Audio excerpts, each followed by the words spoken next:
बिस्मिल्लाहिर्रहमानिर्रहीम। Welcome back to my YouTube channel Aasan Science by Mehran. Dear students, आज का next topic हम पढ़ रहे थे सेल स्पेशलाइजेशन। तो आज का जो नेक्स्ट टॉपिक हमारे पास है इसका नाम है red blood cells. Red blood cells का जो दूसरा नाम है इसको हम कहते हैं एरेथ्रोसाइट्स। अच्छा, अगर हम रेड ब्लड सेल्स का इधर फंक्शन देखें कि इनका जो काम है वो क्या होता है। अच्छा, इसके काम को समझने से पहले हम जरा देख लेते हैं कि इसकी शेप किस तरह से है। तो रेड ब्लड सेल जो है, जिन्हें हम एरेथ्रोसाइट्स भी कहते हैं, ये अपनी शक्ल के एतबार से बाइकनकेव लाइक होते हैं। ये मैंने इधर सिंपल सा इसकी डायग्राम ड्रा की है। अब ये जो बाइकनकेव लाइक हमारे पास सेल मौजूद होते हैं, इनके अंदर काफ़ी सारे हमारे पास जो चीज़ मौजूद होती है वो है हीमोग्लोबिन प्रोटीन। इसको हम HB से रिप्रेजेंट करते हैं। अच्छा, अब ये जो हीमोग्लोबिन है इसका काम क्या होता है। लंग्स जो ऑक्सीजन को बनाते हैं, उस ऑक्सीजन को ये हीमोग्लोबिन अपने साथ बाइंड करेगी, लंग्स से उठाएगी ऑक्सीजन को और कैरी करके कहाँ तक लेके जाएगी, हमारे बॉडी के तमाम टिश्यूज तक पहुंचाएगी। अच्छा, अब जब ये रेड ब्लड सेल मैच्योर होता है, जब ये रेड ब्लड सेल मैच्योर हो जाता है तो इसके अंदर से एक न्यूक्लियस, फिर हमारे पास एंडोप्लाज्मिक रेटिकुलम और तीसरी चीज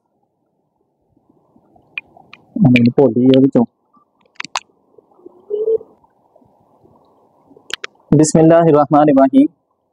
welcome back to my YouTube channel Aasan Science by Mehran.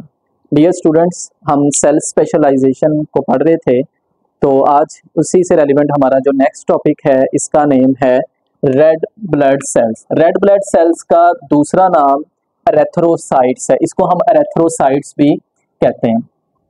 अब सबसे पहले ज़रा हम इसकी शेप की बात कर लेते हैं। ये जो रेड ब्लड सेल्स हैं, इनकी शेप की अगर बात की जाए तो ये बाइकनकेव लाइक इनकी शेप होती है। ये मैंने इधर जनरल से इसकी डायग्राम ड्रा किया। अब ये जो बाइकनकेव लाइक शेप है इन रेड ब्लड सेल्स की, तो इसके अंदर ये जो मैंने डॉटेड दिखाए हैं, ये किस चीज़ को रिप्रेजेंट कर रहे हैं, हीमोग्लोबिन को।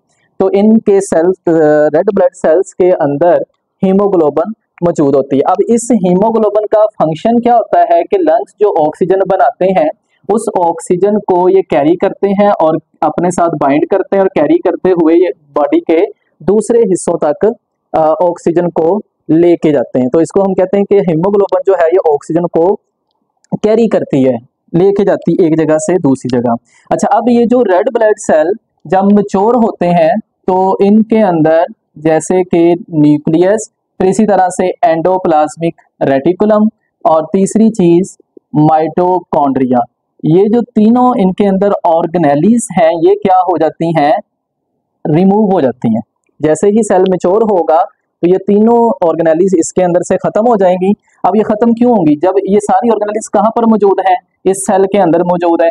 जब इस सेल के अंदर से ये तीनों चीजें निकल जाएंगी तो इसके पास साइटोप्लाज्म के अंदर स्पेस क्या हो जाएगी, ज्यादा हो जाएगी। जब स्पेस ज्यादा हो जाएगी तो इस जगह पर हमारे पास उस खाली जगह के अंदर कौन आएगा, हीमोग्लोबिन ये ज्यादा अपने अंदर स्टोर करेगा।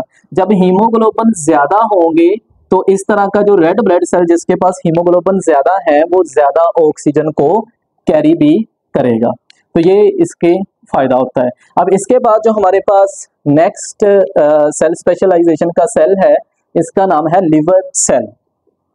अच्छा, लिवर सेल जो है इसका एक और नाम भी है, इसको मेडिकल टर्मिनोलॉजी के अंदर हम जो दूसरा नाम देते हैं इसका नाम है हिपेटोसाइट्स। हिपेटो हम बोलते हैं लिवर को और साइट्स कहते हैं सेल को। तो ये लिवर के सेल्स को हम के नाम देंगे हिपेटोसाइट्स का। अच्छा, अब अगर इसकी स्पेशलाइजेशन के लिहाज से देखा जाए कि इसने अपने आप को किस तरह से मॉडिफाई किया है या इसके अंदर किस कौन कौन से स्पेशल ये काम कर रहा होता है, तो इसमें एक तो ये स्टोरेज कर रहा होता है, दूसरे नंबर के ऊपर ये डिटॉक्सिफिकेशन कर रहा होता है, तीसरे नंबर के ऊपर ये प्रोडक्शन कर रहा होता है, चौथे नंबर के ऊपर हमारे पास आ जाएगा रिसाइकलिंग। तो वन बाय वन इनको देखते हैं। सबसे पहले हम स्टोरेज की बात कर लेते हैं कि अपने अंदर कौन कौन सी चीज़ों को स्टोर कर रहा होता है। तो ये अपने अंदर ग्लाइकोजन को स्टोर कर लेता है। हमारी बॉडी जो भी हम खाते हैं तो हमारी बॉडी के अंदर ग्लूकोज बनता है, और इस ग्लूकोज को ये क्या कर लेता है, स्टोर कर लेता है। जो एक्स्ट्रा ग्लूकोज होता है उसको ग्लाइकोजन की फॉर्म में ये अपनी बॉडी के अंदर स्टोर कर लेगा। इसी तरह से जो दूसरी चीज ये अपनी बॉडी के अंदर या लिवर सेल अपने अंदर स्टोर करते हैं वो क्या है, आयरन। क्योंकि आयरन जो है ये हीमोग्लोबिन को बनाने के अंदर बड़ा अहम रोल है इसका, बल्कि इसका जो सेंट्रल एटम है वो क्या है, आयरन है। तो ये इन दोनों चीजों को अपने अंदर क्या करेगा, स्टोर करेगा। अच्छा, फिर हमारे पास आ जाती है डिटॉक्सिफिकेशन। अब बहुत सारी हम चीजें खाते हैं उसके अंदर टॉक्सिक सब्सटेंसेस होते हैं, तो उनकी टॉक्सिसिटी को लिवर सेल्स क्या करते हैं, डिटॉक्सिफाई करते हैं, उनके जहरीलेपन को खत्म करते हैं। जैसे कि हमारी बॉडी जो है एक टॉक्सिक मटेरियल प्रोड्यूस करती है जिसका नाम क्या है, अमोनिया। तो ये अमोनिया हमारे पास एक मोर टॉक्सिक सब्सटेंसेस है, और ये इसको एक लेस टॉक्सिक सब्सटेंस जिसे हम बोलते हैं यूरिया, इसके अंदर कन्वर्ट कर देगा। तो यहाँ पर हमारे पास ये जो अमोनिया है ये मोर टॉक्सिक है, और जो यूरिया है ये क्या है, लेस टॉक्सिक। तो इसकी टॉक्सिसिटी को आप कह लें कि इधर इसने क्या किया, डिटॉक्सिफाई किया है। अच्छा, फिर हमारे पास इसका जो तीसरा फंक्शन आ जाता है, ये प्रोडक्शन कर रहा होता है। अब ये किन चीज़ों की प्रोडक्शन कर रहा होता है, ये अपनी बॉडी के अंदर कुछ प्लाज्मा प्रोटीन्स बना रहा होता है। इन प्लाज्मा प्रोटीन का फंक्शन क्या होगा, इनको हम कहते हैं कि ये ब्लड क्लॉटिंग करवाने के अंदर अपना रोल अदा करते हैं। तो ये ब्लड क्लॉटिंग प्रोटीन्स को बना रहा होता है, तो ये हमारे पास ये प्रोडक्शन कर रहा होता है। अच्छा, फिर इसकी चौथी जो स्पेशलाइजेशन है वो क्या है, ये रिसाइकलिंग कर रहा होता है। तो जो हमारी बॉडी के अंदर जो पुराने रेड ब्लड सेल्स होते हैं ये उनको रिसाइकलिंग करता है। जैसे रेड ब्लड सेल जो हैं इनकी जो उम्र है वो 120 डेज होती है। 120 डेज के बाद इनकी डेथ हो जाती है। तो इन आप कहने हैं कि पुराने या मरे हुए रेड ब्लड सेल्स के अंदर से जो काम की चीजें वो निकाल लेगा और इसको क्या कर लेगा, इसकी दोबारा से रिसाइकलिंग के अंदर उन्हें उन चीजों को ये यूज करेगा। अच्छा, ये इसकी स्पेशलाइजेशन के हवाले से था। अच्छा, अब फिर ये जो हमारे पास लिवर सेल है, इसके पास इसके सेल के अंदर कुछ ऑर्गेनेलीज होती हैं, जो अहम ऑर्गेनेलीज हैं जिनका आपकी बुक के अंदर मेंशन है, उसके बारे में हम डिस्कस करेंगे इनको वन बाय वन।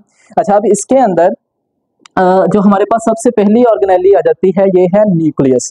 अब ये जो न्यूक्लियाई होता है लिवर सेल का, ये इसकी मदद से या इससे क्या फायदा ले रहा होता है, न्यूक्लियस के अंदर हमारे पास कुछ एंजाइम्स बन रहे होते हैं और इसी तरह से कुछ प्रोटीन्स बन रही होती हैं। ये एंजाइम्स और प्रोटीन्स लिवर को लिवर सेल के फंक्शन परफॉर्म करने में हेल्प करेंगी आगे चल के। फिर लार्ज अमाउंट के अंदर इसके सेल के अंदर माइटोकॉन्ड्रिया मौजूद होता है। अब आपको पता है माइटोकॉन्ड्रिया का फंक्शन क्या है, एटीपी बनाना।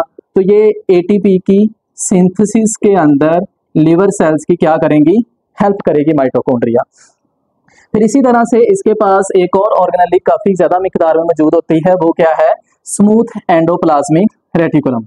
जैसे कि हम पीछे पढ़ चुके हैं, स्मूथ एंडोप्लाज्मिक रेटिकुलम का क्या काम है कि ये लिपिड को बनाती हैं, तो ये लिपिड सिंथेसिस करवाएंगी और दूसरे नंबर के ऊपर ये हेल्प करेंगी लिवर सेल्स को किस काम के अंदर, डिटॉक्सिफिकेशन के अंदर।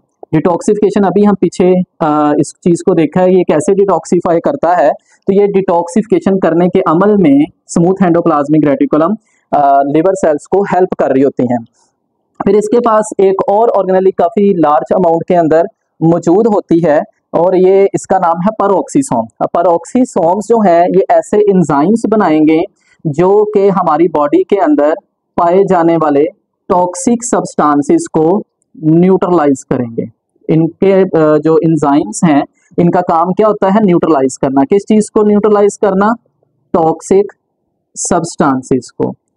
तो ये देखें कुदरत ने कितना अच्छा हमारी बॉडी के अंदर ऐसा सेटअप लगाया हुआ है कि जब हमारी बॉडी में जहरीले मादे ज्यादा होते हैं जिनको हम टॉक्सिक सब्सटेंसेस कहते हैं, तो उनको कंट्रोल करने के लिए कितने सारे स्ट्रक्चर जो हैं वो काम कर रहे होते हैं। अच्छा, फिर जो लिवर सेल्स हैं इनके पास स्मॉल डक्ट्स होती हैं। डक्ट कहते हैं नाली को, ये छोटी छोटी नालियां होती हैं। इनके दो काम हैं, एक तो ये एक कलेक्शन कर रहे होते हैं, कलेक्ट करते हैं, और दूसरे नंबर के ऊपर या दूसरा जो इनका फंक्शन है वो क्या है, ट्रांसपोर्ट करना।